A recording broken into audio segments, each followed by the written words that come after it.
பெற்றோராகிய நாம் நம்முடைய பிள்ளைகளுக்கு மிகப்பெரிய ஒரு பொக்கிஷங்களாக இருக்கிறோம். ஸோ நீங்கள் இல்லை அப்படின்னா ஒரு பெரிய கேள்விக்குறி. ஓகே, நோட் பண்ணிக்கோங்க. உங்கள் அம்மா இல்லை உங்கள் அப்பா இருக்க போய் தான் அந்த கிராமத்துக்கே நீங்கள் போகிறீங்க. உங்கள் அம்மா அப்பா இல்லைன்னு வச்சுக்கோங்க, அங்கே உங்களுக்கு வேலை கிடையாது. If they are no more then where you will go? That's all. See, only parent only they are connecting the relationship. அம்மா அப்பா தான் உறவுகளையே இணைக்கிறவங்க. அவங்க இல்லை அப்படின்னா அவ்வளோதான், முடிஞ்சு போச்சு. அண்ணன் அவன் வேலையை பார்ப்பான், இவன் வேலையை பார்ப்பான், தங்கச்சி பார்ப்பான். கிறிஸ்மஸுக்கு கூட ஒன்று சேர்ந்து பார்ப்போமான்னு தெரியல. ஆனால் அம்மா அப்பா இருந்தாங்க அப்படின்னா எல்லோரும் ஒன்று சேர்ந்து ஒரு ப்ரோக்ராம் போட்டு என்ன செய்வாங்க? ஆமாம், வருவாங்க. அதான் ரொம்ப ரொம்ப முக்கியம். இன்றைக்கி பெற்றோர்கள் ஞாயிறில் நம்ம கற்றுக்கொள்ள வேண்டிய ஒரு முக்கியமான ஒரு காலகட்டத்துக்கு நம்ம வந்திருக்கிறோம். இன்றைக்கி வாசித்த வேத பகுதி ஆதியாகமம் 17 அதிகாரம், 2 பேதுரு 1 அதிகாரம், லூக்கா 1 அதிகாரம். இதெல்லாம் நாம் வாசித்து போடும்பொழுது பெற்றோர்களை குறித்த சில காரியங்கள் அங்கே கொடுக்கப்பட்டிருக்கிறது. என குறிக்கப்பட்டிருக்க நேரத்துக்குள்ளாய் சொல்ல வேண்டிய சில வார்த்தைகளை உங்களுக்கு கூறிவிட்டு நான் கடன் செல்ல ஆசைப்படுகிறேன். முதலாவது நாம் சிந்திக்க வேண்டிய ஒரு காரியம், தேவன் உங்களையும் என்னையும் நம்பி குடும்பம் என்ற ஒன்றை உருவாக்கியிருக்கிறார். இன்றைக்கி நிறைய பேர் குடும்பம்னு இருப்பாங்க, ஆனால் குடும்பமாக இருக்க மாட்டாங்க. நிறைய பேர் திருமண வயதை கடந்து இருப்பாங்க, ஆனால் அவங்க குடும்பமாகாமல் இருப்பாங்க. வயசு 30 வயசு 32 வயசு 34 வயசு ஆயிரும், ஆனால் இன்னும் ஒரு குடும்பங்கிற ஒரு ஃபார்ம் ஆகாமல் இருப்பாங்க. இன்னும் நிறைய பேர் கணவன் மனைவியாக இணைக்கப்பட்டுருவாங்க, ஆனால் அவங்களுக்கு பிள்ளைகள் இல்லாமல் போயிடும். முழு பூரண குடும்பமாக மாறாமல் இருக்கும். எனக்கு எல்லாருக்கும் சேர்த்து கர்த்தர் கொடுக்குற வார்த்தையை நம்ம கற்றுக்கொள்வது மிகவும் அவசியமாக இருக்கிறது. முதலாவது நான் கூறக்கூடிய ஒரு காரியம், குழந்தைகளுக்கு பெற்றோர்கள் தரக்கூடிய மிகப்பெரிய பொக்கிஷம் என்னவென்று சொன்னால் உங்கள் பரிசுத்தமான வாழ்க்கை.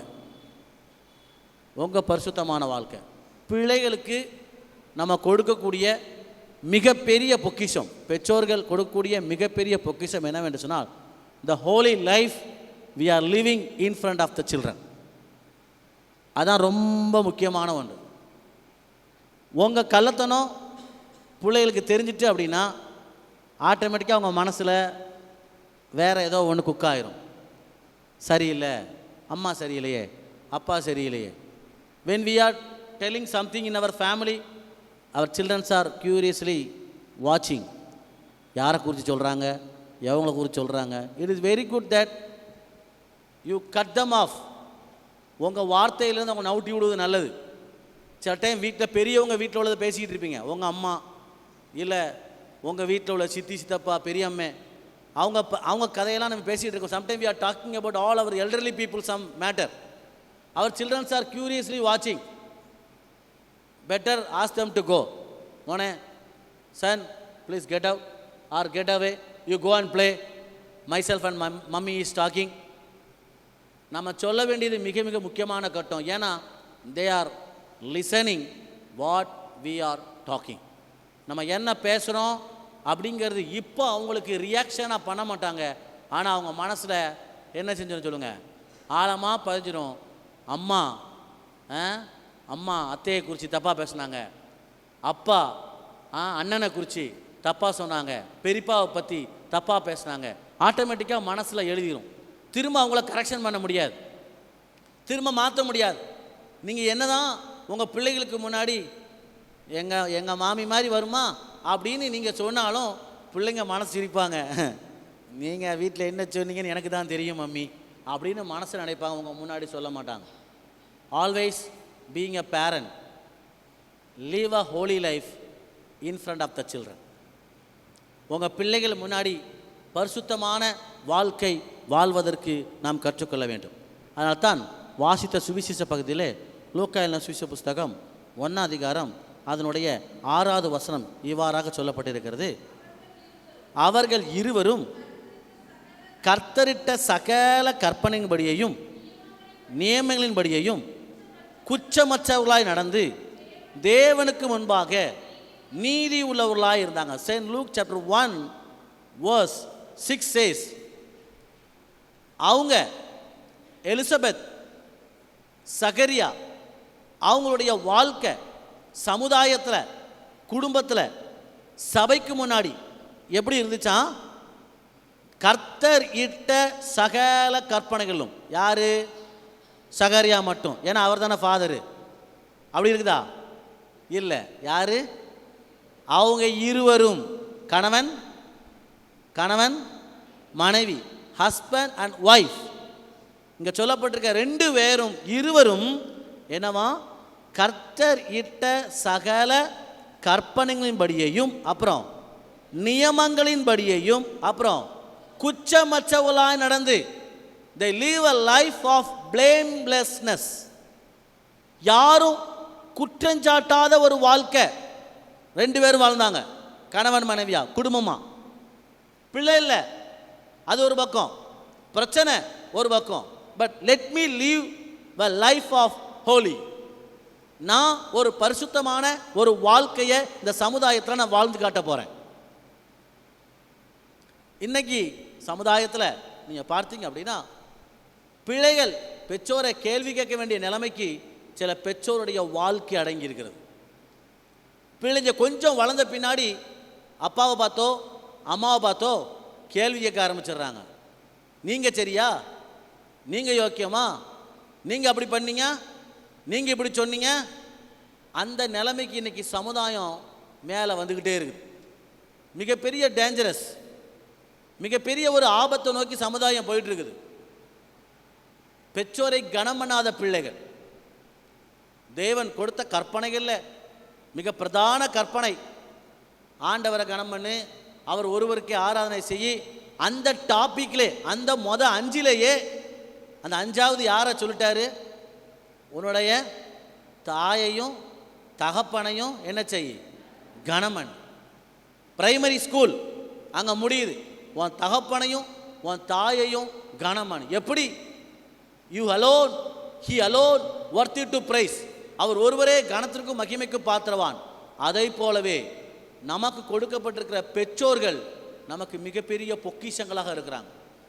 when you live a life of holy life, நீங்கள் ஒரு பரிசுத்தமான ஒரு வாழ்க்கையை பிள்ளைகளுக்கு முன்னாடி நீங்கள் வாழ்ந்து காட்டும் பொழுது, சமுதாயத்தில் வாழ்ந்து காட்டும் பொழுது, குற்றமற்றவர்களாய் வாழ்ந்து காட்டும் பொழுது, அவங்க உங்கள்கிட்ட இருந்து கற்றுக்கொள்வாங்க. பிள்ளைகள் எப்போதும் பெற்றோரை கனம் பண்ணணும். ஒரு நாளும் மரியாதை குறைச்சலாக பேசிடக்கூடாது. ஒரு நாளும் அவங்களுக்கு துக்கத்தை வரக்கூடிய வார்த்தைகளை பேசிடக்கூடாது. ஒரு நாளும் அவங்கள கை சுண்டி எந்த ஒரு காரியத்தையும் கேட்டக்கூடாது. ஒருவேளை அவங்க தப்பே ஆனாலும், ஹலோ சில்ட்ரன், ஒருவேளை அவங்க தப்பே சொல்லுங்க, தப்பே ஆனாலும் நீ கை சுண்டி நீங்கள் தப்புங்கிற ஒரு வார்த்தையை சொல்லிடக்கூடாது. நம்ம அதுக்கு தகுதியானவங்க அல்ல. நம்ம பிள்ளைங்க கற்றுக்கொள்ளணும். கடவுளுக்கு கொடுக்க வேண்டிய அந்த மரியாதை அந்த லிஸ்ட்டில் first in 10 commandments, the first 5, அந்த 5வது மேலே கடவுள் கடவுள் கடவுள், ஆராதனை ஆராதனை ஆராதனை. அப்படி இங்கே 5வது இந்த புக்கில் என்ன நிற்கினா, உன் தகப்பனையும் உன் தாயையும் கனமன். they should not be worried about you. அவங்க உங்களை குறித்து பாரமாயிடக்கூடாது. நீங்கள் அவங்க பாரத்தை இறக்கி வைக்கணும்.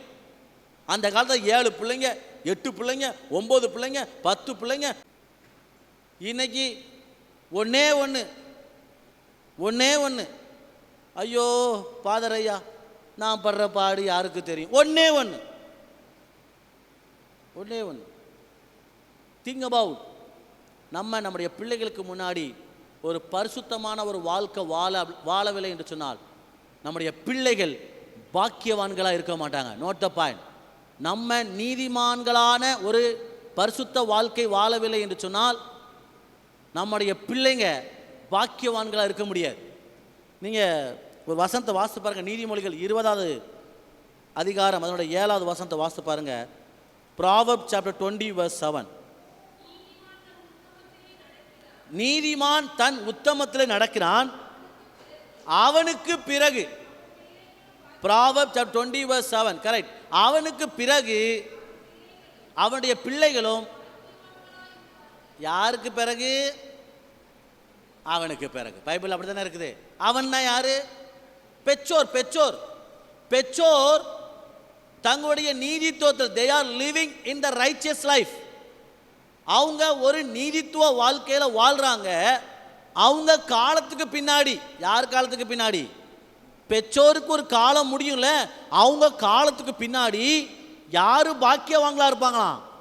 பிள்ளைங்க பாக்கியவான்களா இருப்பாங்களாம்.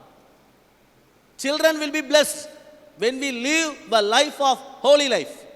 நம்ம ஒரு பரிசுத்தமான ஒரு வாழ்க்கையை, என்ன கஷ்டம் வந்தாலும், என்ன பாடம் வந்தாலும், என்ன அவமானம் வந்தாலும், ஆண்டவரே நீர் என்னை அழைச்சிருக்கிறீரு, இந்த சபையில் என்னை வச்சிருக்கிறீரு, உண்மை ஆராதிப்பக்க இயேசுங்கிற ஒரு நாமத்தை புரிஞ்சு கொள்றதுக்கு உதவி செய்திருக்கிறீ, நான் உங்க கூடவே வாழ்றேன்ப்பா அப்படின்னு நம்ம வாழ்கிற வாழ்க்கை நம்ம பிள்ளைங்களுக்கோ பேர பிள்ளைங்களுக்கோ நம்ம எண்ணத்தை சேர்த்து வைக்கும் அப்படின்னா பிளெஸ்ஸிங்ஸ்.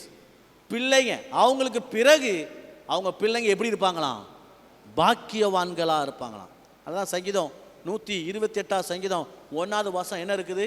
கர்த்தருக்கு பயந்து அவர் வழிகளில் நடக்கிறவன் எவனோ அவன் பாக்கியவான். அவன் பிள்ளை தான் எங்கே இருக்கும்? அவன் பந்தியை சுற்றிலும் வளர்கிற ஒளிவ மர கன்றுகளை போல வேற எங்கேயும் போயிடாது. உங்களை சுற்றி சுற்றியே இருக்கும், அம்மா அப்பாவை சுற்றி சுற்றியே இருக்கும்.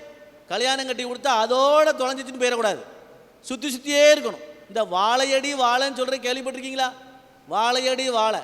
நான் 2012 மார்ச் மாதமோ ஏப்ரல் மாதமோ இங்கே வரும்போது ஒரு வாழைக்கன்னு வச்சேன் எங்கள் கேம்பஸ்க்கு அந்த சைடில். நீங்கள் பார்த்துருக்கீங்க எவ்வளோ பெரிய தோப்பு இருக்குன்னு. ஒரு வாழை மரம், பின்ன அடுத்த வாழை, அடுத்த வாழை. இன்றைக்கி பாருங்கள், இந்த கேம்பஸ்லேயே வாழைத்தோப்பு எங்கே இருக்குதுன்னு பார்த்தா எங்கே தான் இருக்கும் சொல்லுங்கள்? இன்றைக்கி எங்கேயோ ஒரு மூலையில் நான் வச்ச ஒரு வாழை மரம் இன்றைக்கி வாழைத்தோப்பு மாதிரி இந்த கேம்பஸ் இருக்குது. நான் என்ன பெருமையாக சொல்ல, வாழை மரத்தை சொல்கிறேன். வாழையடி வாழையாக சுற்றி சுற்றி சுற்றி சுற்றி வந்துகிட்டே இருக்கும். அதுதான் இங்கே வசனம் சொல்லப்பட்டிருக்கு. நம்ம நீதிமான்களா பாக்கியவான்களா கஷ்டத்துலையும் பாடலையும் அவமானத்திலையும் நம்ம ஒரு நீதித்துவ வாழ்க்கை வாழும்போது நம்ம பிள்ளைங்க, நம்ம பிள்ளையோடைய பிள்ளைங்க, நம்ம பிள்ளையோடைய பிள்ளைங்க அப்படியே சுற்றி சுற்றி உங்கள் பந்தியை சுற்றிலும் இருக்கணும். They cannot go somewhere and grow. They should be around you. உங்கள் கண்ணு பார்க்கணும், அந்நிய கண் கிடையாது, உங்கள் கண்ணு பார்க்கணும். ஆண்டவர் அப்படிப்பட்ட ஆசீர்வாதம் தருவார். ஒருவேளை அப்படி இல்லாட்டினாலும் இன்னைக்கு இந்த ஜெபம் முடியும் போது அப்படி மாற்றுவார். ஆமேன்னு சொல்லுங்களேன். அப்படி மாற்ற வல்லவர். என் பிள்ளை என் பந்தியை சுற்றி தான் இருக்கணும், வேற எங்கேயும் உட்காரக்கூடாது. நான் ஜெபிக்கிறேன், நான் ஆராதிக்கிறேன், என் பந்தியில் உட்கார்ந்துருக்கணும். ஆமேன்னு சொல்லுங்களேன். இதுதான் ரொம்ப ரொம்ப முக்கியமான ஒன்று. அதனால தான் மத்தேயு 5:16 வாசிக்கிறோம், உங்கள் வெளிச்சம் அவங்க முன்னாடி பிரகாசிக்கட்டும். Your lightness should be shine before your children. நம்ம பிள்ளைங்களுக்கு முன்னாடி நம்ம வெளிச்சம் என்ன செய்யட்டும்? பிரகாசிக்கட்டும். ரெண்டாவது நான் இதில் கற்றுக்கொண்ட காரியம் என்னென்னா, 8வது வசனத்திலிருந்து 13வது வசனம் வரைக்கும் வாசிக்க வேண்டாம். From same chapter, look chapter 1 verse 1 அதிகாரம் அதனுடைய 8லிருந்து 13 வரைக்கும். யாராவது ஒருத்தர் வாசிங்க. ஆ ஆ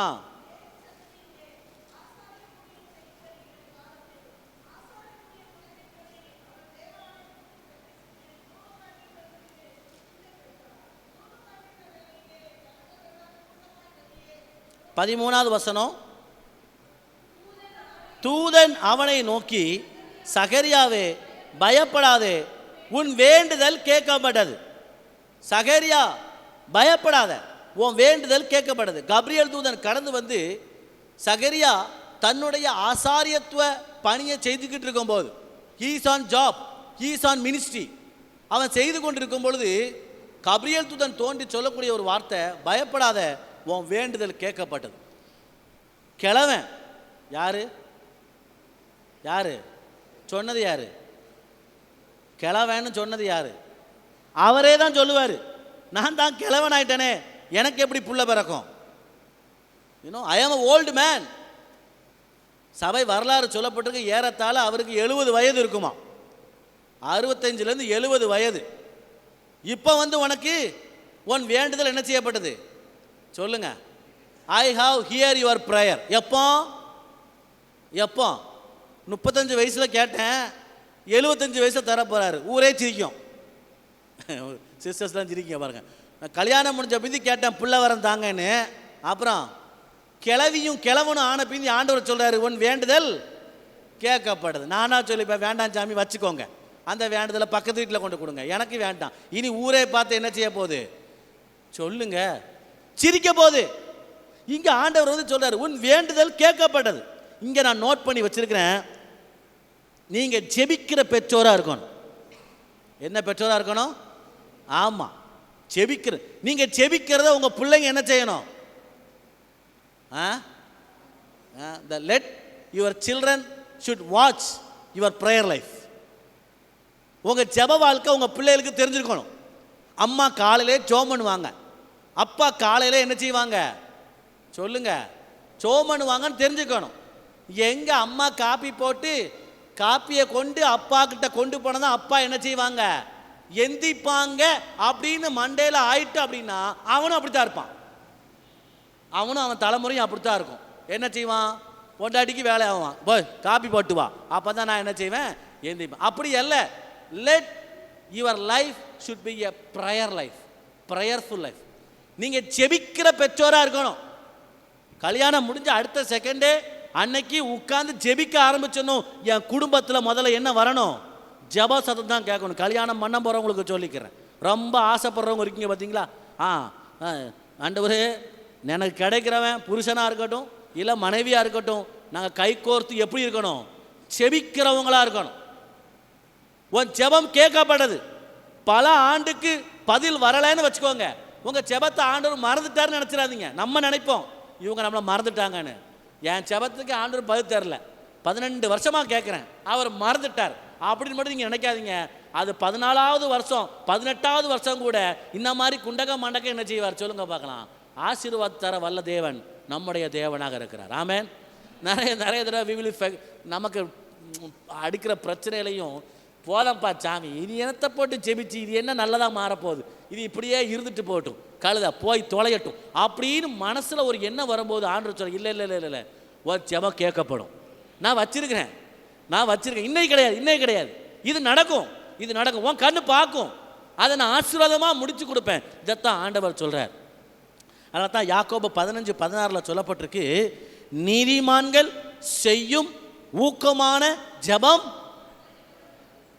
எல்லாரும் சொல்லுங்க, நீதிமான்கள் செய்யும் ஊக்கமான ஜெபம் மிகவும் பலனுள்ளது. ஜேம்ஸ் சாப்டர் 5:16 ரொம்ப பலனுள்ளது. நீங்க ஜெபிக்கிற ஜெபம் ரொம்ப பலம் உள்ளது. பலன் இல்ல, பலம். பலன் வேற, பலம் வேற. ஓகே, பலன் வேற, பலம் உள்ளது. நீங்க ஜெபிக்கிற ஜெபம் ரொம்ப பலம் உள்ளது. பெற்றோராகிய நாம் இன்னைக்கு பெற்றோர் ஞாயிறு அன்று நம்ம எடுக்கணும். நான் நல்லா ஜெபிக்கணும். நான் என் பிள்ளைங்களுக்கு முன்னாடி என் ஜெப வாழ்க்கை எப்படி இருக்கணும் சொல்லுங்களேன். எனக்கும் சேர்த்த, நானும் பெற்றோர் தானே, எனக்கும் சேர்த்த என்னது சொல்லுங்க பார்க்கலாம்.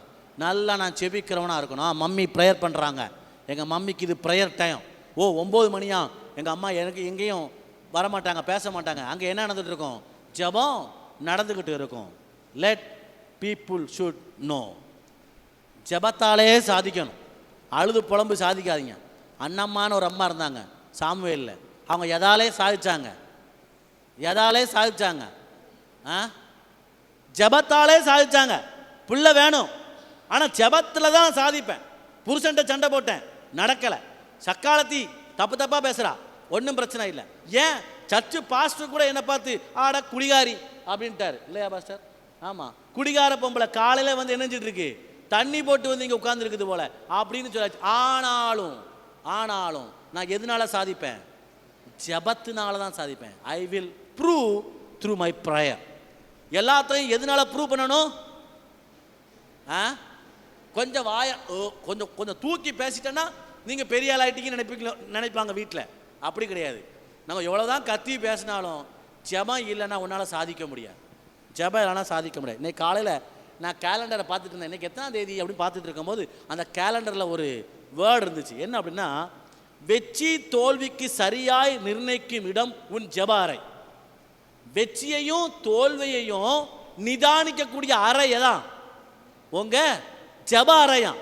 நான் தோத்துட்டேன், நான் வெற்றி அடைஞ்சிட்டேன், ரெண்டையும் நிதானிக்கக்கூடிய அறை உங்கள் ஜெப அறை தான். மூணாவது நான் என்ன கற்றுக்கிட்டேன் அப்படின்னா, தாமதித்தாலும் காத்திரு. If it is late also please wait. Wait சொல்லுங்கள். நம்ம லேட் ஆச்சுனாலே நமக்கு பொறுக்கவே முடியாது. நம்ம இந்த பஸ் ஸ்டாண்டில் போய் பஸ்ஸுக்காண்டி நிற்போம்னு வச்சுக்கோங்களேன். நம்ம நிற்கும் போது தான் டவுன் பஸ் என்ன செய்யாது சொல்லுங்கள் பார்க்கலாம். அந்த பிங்க் கலர் பஸ்ஸு மகளிர் மட்டும் அந்த பஸ் என்ன செய்யாது, வரவே வராது. நம்ம வேற எங்கேயாவது கடைக்கோ டீ கடைக்கோ போங்க, அது போயிட்டே இருக்கும், நிறைய போகும், ஒன்றுக்கு பின்னாடி 3 4 5 6. நம்ம வரும்போது தான் என்ன செய்யாது சொல்லுங்க பார்க்கலாம், பஸ்ஸே வராது. தாமதித்தாலும் காத்து. சட்டையும் பெட்ரோல் போடுறதுக்கு பெட்ரோல் பங்க்கு போனவங்களுக்கு நிறைய பேருக்கு அனுபவம் இருக்கும், எனக்கும் அனுபவம் இருக்குது. இந்த முன்னாடி இந்த பெட்ரோல் போடுறவன் அவன் எப்பண்டா நமக்கு பொறுமை இறந்துடும் பார்த்துருக்கீங்களா? அவன் நின்றுக்கிட்டு பூட்டிக்கிட்டு அப்புறம் பர்ஸை எடுத்துக்கிட்டு காசை எடுத்து கொடுத்துட்டு அவன் சில்லறை மாற்றி போய் எவ்வளவு இதாக இருக்கும். என்ன கொஞ்சம் முன்னாடி சொல்லமா சொல்ல மாட்டோமா, கொஞ்சம் முன்னாடி போ. இதுலையும் சில கிளவராக இருப்பாங்க. இந்த பெட்ரோல் போட்டுட்டு இருப்பாங்க, அங்கே வைப்பாங்க, அங்கே 2 பேர் குறைஞ்சாலும் நினைச்சுவாங்க சொல்லுங்க பார்க்கலாம். அவன் அங்கே போயிடும். இவங்க நேரம் பார்த்து லைனை செக் பண்ணி பார்த்தா இவங்க இங்கே நின்று அப்பமே பெட்ரோல் போட்டு போயிருக்கிறான். அங்கே அவன் ஏதோ தாமதம், நம்மளால் பொறுக்க முடியாது. We cannot wait. இங்கே ஆண்டவர் சொல்கிறாரு, 75 வயசு ஆயிடுச்சு உனக்கு, உன் செபம் கேட்கப்பட்டுச்சு. சகரியா சொல்கிறான், நான் தான் கிழவன் ஆயிட்டேனே. அந்த வசனத்தை வாசிங்க. விட்டுட்டீங்களோ? 18. அப்பொழுது சகரியா தேவதூதனை நோக்கி, இது எதினால் நான் அறிவேன், நான் கிழவனாயிருக்கிறேன், என் மனைவியும் வயது சென்றவளாயிருக்கிறாளே. சரி, அந்த அம்மாவாவது கொஞ்சம் வயசு கொஞ்சம் கம்மியாக இருந்தாலும் பரவாயில்ல. அவர் 2 பேரையும் சொல்லிட்டார், நான் கிழவன், அவளை கிழவின்னு சொல்லாமல் என்ன சொல்லிட்டார் சொல்லுங்க, கொஞ்சம் ரெஸ்பெக்டா. அவள் எப்படி இருக்காளாம், வயது சென்றவளா இருக்கிறாளே. அதுக்கப்புறம் ஆண்டவர் சொல்கிறாரு, எப்பா இதான் நடக்கும், நீ விசுவாசி. கீழே வாசி, இதோ தகுந்த காலத்திலே நிறைவேறப் போகிற என் வார்த்தைகளை நீ விசுவாசியாதபடியினால்.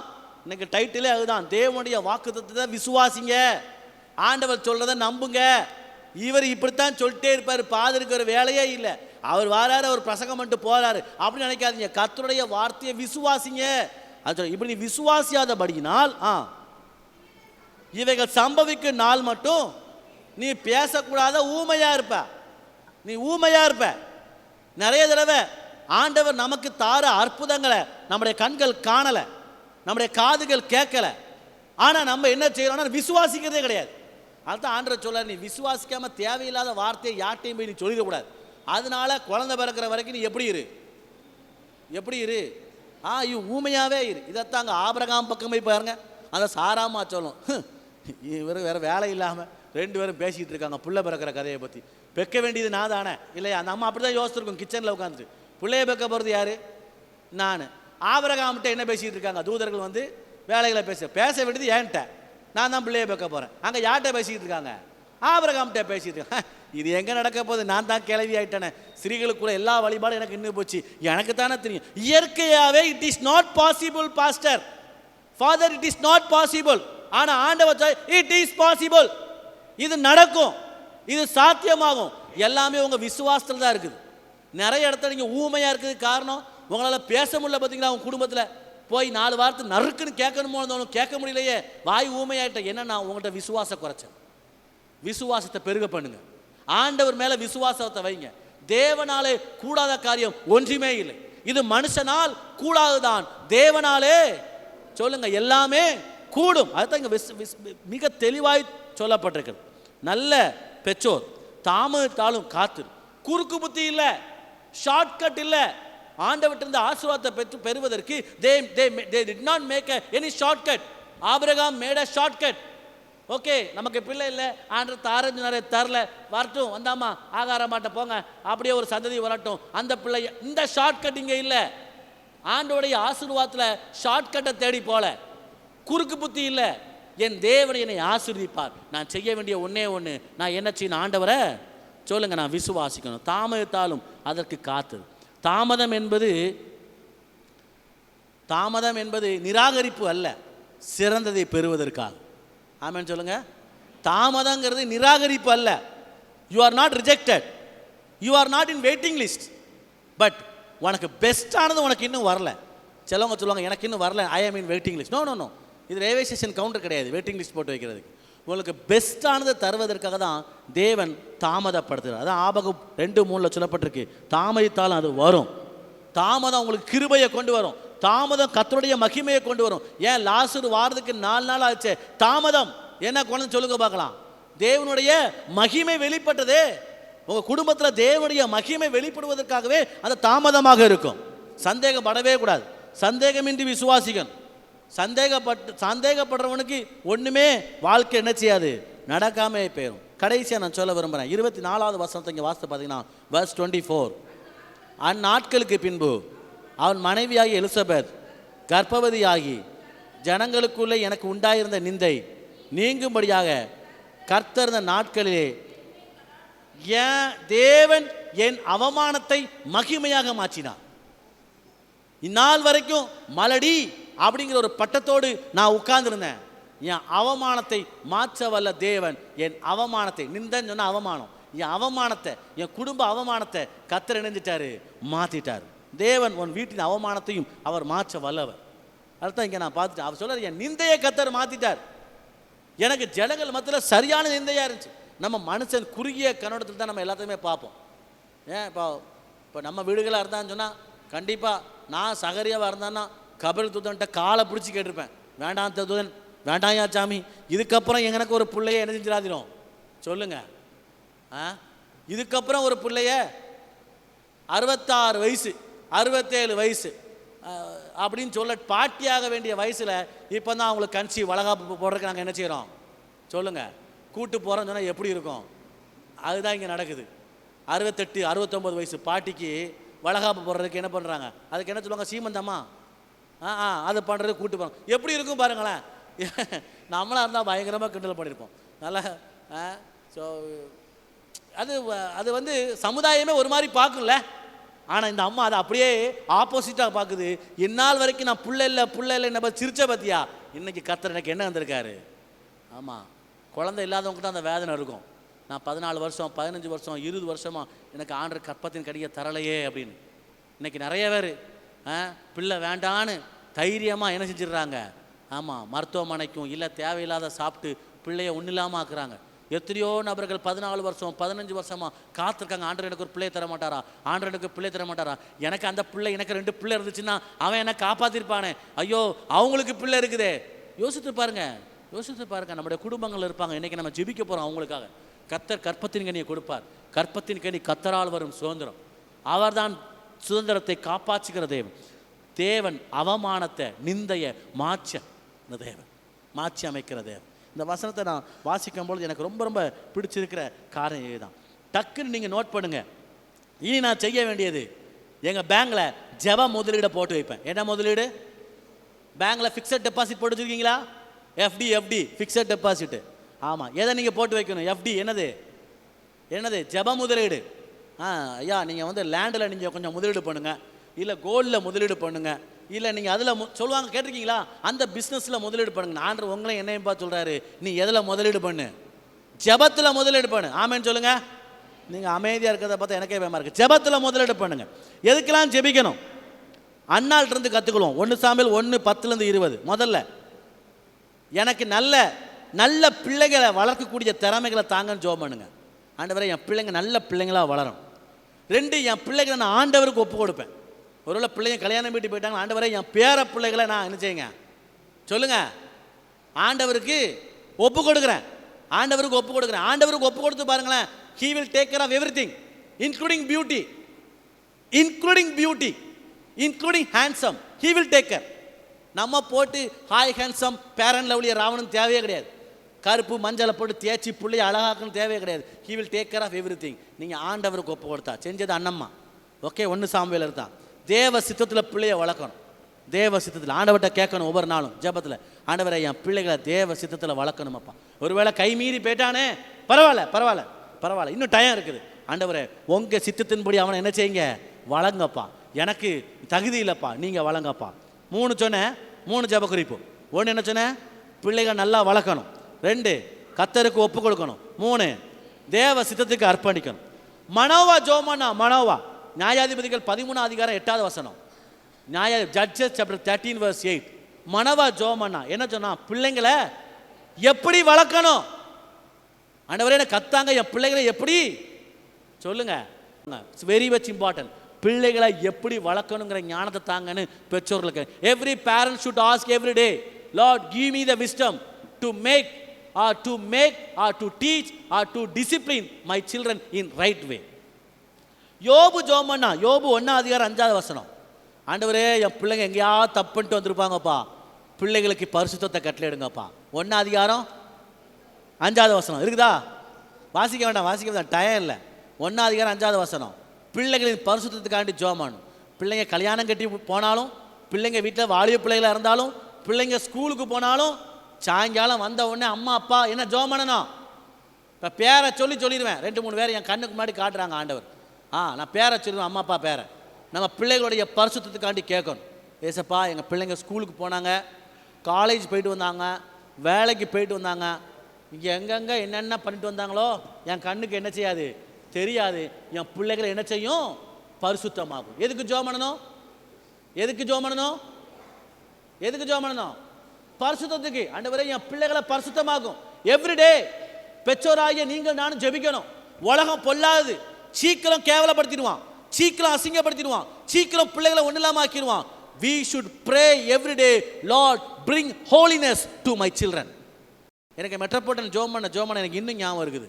என் பிள்ளைகளுக்கு பேர்த்டே, ஐ திங்க் இந்த ஏஜ் ஆஃப் 8 or 9, கிரேசிக்கு 8-9 வயசோ, டிலேசன் பீலா குட்டியாக இருக்கும்போது ஜெபம் பண்ண ஜெபம் இன்னைக்கு ஞாபகம் இருக்குது. ஆண்டவரே பரிசுத்த வாழ்க்கை வாழ்வதற்கும் சீக்கிரமாக ரெச்சிப்பின் அனுபவத்தில் வாழ்வதற்கும். நான் யோசித்தேன், 4 வயசுக்குள்ளே ஆகலை, டிலைட்டுக்கு எதுக்கு ஜெபம் பண்ணுறாரு? When he was 4 years old, Metropolitan is praying for the salvation of Delightson. Still I remember. நான் கேட்க வந்துட்டேன், 4 வயசு. Every day you should pray. When the child born, you should pray for the salvation. புள்ள பிறந்த அடுத்த செகண்டே பிள்ளைக்கு எதுக்கு ஜெபம் பண்ணணும்? ரட்சிப்புக்காக ஜெபம் பண்ணணும். அவன் வளர்ந்து வாலிப பையனா காலேஜ் போக மாட்டா ரட்சிக்கப்படணும் கிடையாது. அப்போ அவன் பிச்சிக்கப்பட்டு போயிடுவான், இச்சிக்கப்பட்டும் போயிடுவான், ரட்சிப்பு வராது. புரிஞ்சவங்களுக்கு பிச்சுக்கிட்டு போயிடுவான், இச்சிச்சுட்டு போயிடுவான். ரட்சிப்பு வேணும்னா இப்போமே முழங்கால நிற்கணும். உங்கள் பையனா அப்படின்னு கேட்கக்கூடாது, உங்கள் பையன் அப்படி சொல்லணும். ஆமேன்னு சொல்லுங்களேன். பாருங்க, யோபு தன் பிள்ளைகளின் பரிசுத்தத்துக்காக கெஞ்சினான். நீங்கள் கேட்கணும் ஒவ்வொரு நாளும். ஆபிரகாம் இஸ்மாயிலுக்காண்டி ஜெபம் பண்ணும்போது ஆதியாகமம் 17:18 அவன் உமக்கு முன் வாழ கடவன், உங்க முன்னாடி தான் என் பிள்ளை வாழணும். His growth should be in front of you. வேற எங்கேயோ உட்காரக்கூடாது, வேற எங்கேயோ வாழக்கூடாது. என் பிள்ளை யாருக்கு முன்னாடி வாழணும்? கேட்குறீங்களா? நம்ம பிள்ளைங்க யாருக்கு முன்னாடி வாழணும்? ஏசப்பாக்கு முன்னாடி வாழணும். யாருக்கு முன்னாடி வாழணும்? இஸ்மாயில் காண்டி ஜெபம் பண்ணான் ஆபிரகாம். ஆண்டவர் சொன்னாரு, எப்பா அவனை ஆசீர்வதிப்பேன், ஆசீர்வாதம்லாம் இருக்கட்டுப்பா, ஆனா he should be grow in front of you. உங்க முன்னாடி வாழணும். ஏன் முன்னாடி வாழ்ந்து காட்டு பார்ப்போம். நீ ஒரு ஆம்பளையா இருந்தா அப்படி நம்ம சண்டையில சொல்றோம் பார்த்தீங்களா? நீ ஒரு ஆம்பளையா இருந்தா ஏன் முன்னாடி நீ வாழ்ந்து காட்டு பார்ப்போம். வீட்டில் சாபம் போடுவாங்க, நாசமா போ, நீ எங்க வாழ போறேன்னு. எல்லாமே தப்பு. இஸ்மாயில் அவன் பிள்ளைக்கு, இஸ்மாயிலுக்காக அவன் அப்பா ஜெபம் பண்ணாங்க. ஏசப்பா நான் தப்பு பண்ணிட்டப்பா, எப்படியோ ஒரு சந்ததி வந்துட்டுப்பா, ஏதோ ஒரு 2 பிள்ளைங்க வீட்டில் பிறந்துட்டாங்கப்பா, ஐயோ 3 நாள் பிறந்து போச்சு. ஆனால் ஒன்று கேட்குறேன், என் பிள்ளைங்க, என் பேர பிள்ளைங்க உங்க முன்னாடி வாழணும், உங்க முன்னாடி வளரணும், உங்க முன்னாடி பெரிய ஆளா இருக்கணும். ஆமென் சொல்லுங்க, ஆமென் சொல்லுங்க. ஆமா, தாவீது ஜெபம் பண்ண பிள்ளையோட எதிர்காலத்துக்காக சேர்த்து வச்சிட்டேன் பணம், சேர்த்து வச்சிட்டேன் நகை, சேர்த்து வச்சிட்டேன் சொத்து. ஆனா எதிர்காலம் யார் கையில இருக்குது? ஹலோ, யார் கையில இருக்குது? எல்லாத்தையும் தூக்கிட்டு ஓடிடக்கூடாது. யார் கையில இருக்குது எதிர்காலம்? ஏசப்பா கையில இருக்கு. தாவீது ஜெபம் பண்ண, ஆண்டவரே என் பிள்ளையோட எதிர்கால அரசாட்சி ராஜ வாழ்க்கை வாழணும்னா நான் பணம் சேர்த்து வச்சிட்டேன், நகை சேர்த்து வச்சிட்டேன், வீடு சேர்த்து வச்சிட்டேன், சொத்து சேர்த்து வச்சிட்டேன். ஆண்டவரே என் பிள்ளைகளுடைய அரசாட்சி உங்க கையில இருக்கு, ஞானத்தையும் விவேகத்தையும் கொடுத்துருக்கப்பா. அப்போ ஒவ்வொரு நாளும் பிள்ளைங்களுக்கு என்னத்தை கேட்கணும்? ஞானத்தையும் விவேகத்தையும். ஆமென் சொல்லுங்களேன். கூடவே சேர்த்து பிள்ளைகளுடைய சுகத்துக்காக ஜெபம் பண்ண தாவீது, பிள்ளைகளுடைய சுகத்துக்காக நல்ல சுகபலனோடு கூட ஆரோக்கியமா இருக்கிற ஆண்டவர். ஆண்டவர் நம்முடைய பிள்ளைகளை எவ்வளவா ஆசீர்வச்சிருக்காரு. பிள்ளைகளுடைய சுகத்துக்காண்டி ஜெபம் பண்ணணும். ஆண்டவரை என் பிள்ளைகள் நல்ல சுகப்பண்ண ஆரோக்கியத்தோட வைக்கணும். பேர பிள்ளைகளுக்காண்டி ஜெபம் பண்ணணும், சுகப்பண்ண. அப்படியே முழங்கால் போடுவோமா எல்லாரும்?